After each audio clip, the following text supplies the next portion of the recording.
হাতে বই, অন্য হাতে গাছের চারা। শিক্ষার্থীদের হাসি, আনন্দ আর উচ্ছ্বাসে মুখর হয়ে উঠেছিল পুরো বিদ্যালয় প্রাঙ্গণ। নারায়ণগঞ্জ শহরের দেওভোগে অবস্থিত শেরে বাংলা একাডেমিতে বুধবার ১৭ জুন বিএনপি নেতা আলহাজ গাজী দুলালের উদ্যোগে অনুষ্ঠিত হয় বৃক্ষরোপণ ও গাছের চারা বিতরণ কর্মসূচি। শিক্ষার্থীদের হাতে হাতে বিভিন্ন ফলজ, বনজ ও ঔষধি গাছের চারা তুলে দেওয়া হলে সৃষ্টি হয় এক ব্যতিক্রমধর্মী উৎসবের পরিবেশ। বইয়ের সঙ্গে গাছের চারার এই মিলন যেন শিক্ষার্থীদের সামনে তুলে ধরে জ্ঞান ও পরিবেশ সচেতনতার এক অনন্য বার্তা। অনুষ্ঠানে প্রধান অতিথি হিসেবে উপস্থিত ছিলেন নারায়ণগঞ্জ মহানগর বিএনপির সিনিয়র যুগ্ম আহ্বায়ক অ্যাডভোকেট মোহাম্মদ জাকির হোসেন। এছাড়াও বিদ্যালয়ের শিক্ষক, শিক্ষিকা, অভিভাবক এবং এলাকার গণ্যমান্য ব্যক্তিবর্গ অনুষ্ঠানে অংশগ্রহণ করেন। প্রধান অতিথির বক্তব্যে অ্যাডভোকেট মোহাম্মদ জাকির হোসেন বলেন, বই ও গাছের চারা হাতে শিক্ষার্থীদের এমন উচ্ছ্বাস সত্যিই আনন্দের। শিক্ষা, সচেতনতা এবং পরিবেশ রক্ষায় এ ধরনের উদ্যোগ সমাজে ইতিবাচক পরিবর্তন আনতে গুরুত্বপূর্ণ ভূমিকা রাখবে।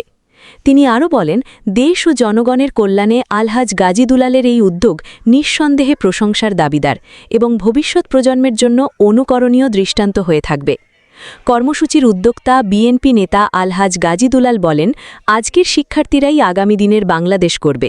তাই ছোটবেলা থেকেই তাদের মধ্যে পরিবেশের প্রতি ভালোবাসা, দায়িত্ববোধ এবং জনকল্যাণমূলক কাজের মানসিকতা তৈরি করতে হবে। তিনি আরও বলেন, পরিবেশ ও জলবায়ু রক্ষায় বৃক্ষরোপণের কোনো বিকল্প নেই।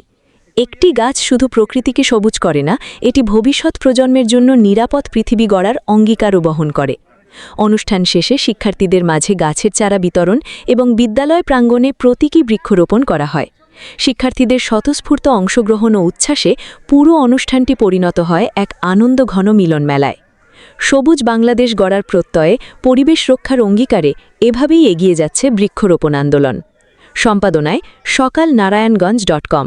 ঐতিহ্যবাহী শেরে বাংলা একাডেমি প্রাঙ্গণে আমাদের অত্যন্ত প্রিয় গাজী দুলাল নেতৃত্বে এবং তার তত্ত্বাবধানে সারা বাংলাদেশে আপনারা জানেন আমাদের মাননীয় প্রধানমন্ত্রী তিনি নির্দেশ দিয়েছেন সুজলা সুফলা শস্য শ্যামলা বাংলাদেশকে আপনারা সবুজায়নে করার জন্য, সারা বাংলাদেশকে সবুজায়ন করার জন্য, বৃক্ষরোপণের জন্য।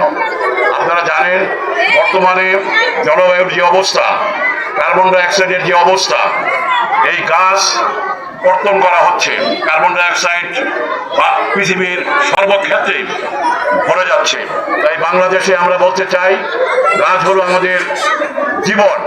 অক্সিজেন যে বৃক্ষ ত্যাগ করে সেই অক্সিজেনের দিয়ে আমরা জীবন যাপন করি, আমরা অক্সিজেন গ্রহণ করি, কার্বন ডাইঅক্সাইড ত্যাগ করি। তারই আলোকে আমাদের প্রধানমন্ত্রী তারেক জিয়ার নেতৃত্বে সারা বাংলাদেশে ইতিমধ্যে বিভিন্ন স্কুল, কলেজ এবং মাঠে ময়দানে এবং খোলা জায়গায় বৃক্ষরোপণের কর্মসূচি পালন করছেন। আমরা বলতে চাই, তারই আলোকে আজকে শেরে বাংলা একাডেমি প্রাঙ্গণে আমাদের অত্যন্ত প্রিয় গাজী দুলালের তত্ত্বাবধানে আমরা আমাদের স্কুলের প্রধান শিক্ষক সহ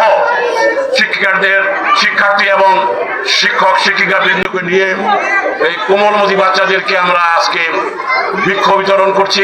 এই বৃক্ষ প্রতিটি বাড়িতে গিয়ে শুধু নিলেই চলবে না, রোপণ করে তার পরিচর্যা করতে হবে। পরিচর্যা করলেই এই গাছ বড় হবে। এই গাছের থেকে আমরা অক্সিজেন পাবো এবং আমাদের জীবন ধারণের জন্য সুবিধা হবে।